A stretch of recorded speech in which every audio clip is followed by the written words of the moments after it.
C. Cornett, and forewarned Chief Meteorologist Lisa Spencer.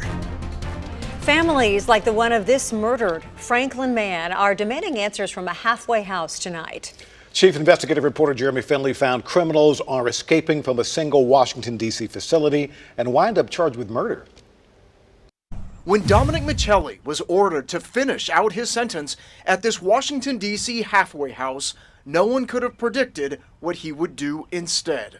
They did not take appropriate steps to keep track of him. A News 4 I-Team investigation found he escaped from Hope Village in D.C. and weeks later is accused of walking into this Belmead gym and brutally murdering Joel Pavola with a hatchet.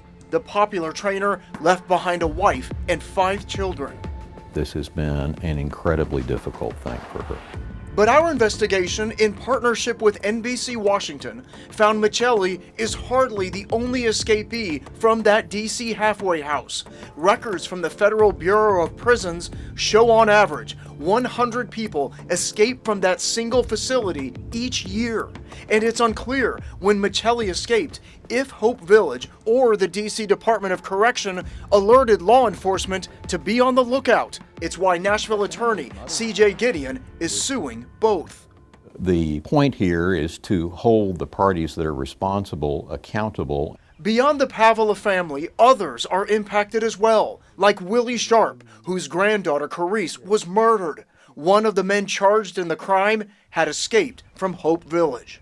Yes, I think we owe it as a nation. Hope Village wouldn't do an interview, but issued a statement reading, "It takes public safety and the accountability of our returning citizens very seriously, and reports all accountability problems."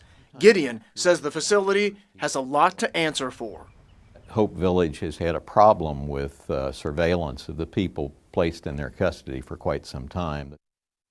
Okay, so Jeremy, is this Hope Village like other halfway houses? They can come and go? It is absolutely, Tom. In fact, they can, but they've got to have approval and they're supposed to come right back. The problem, obviously, is that many aren't.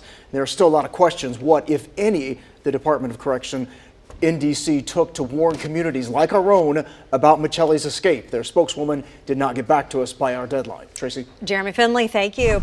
More than a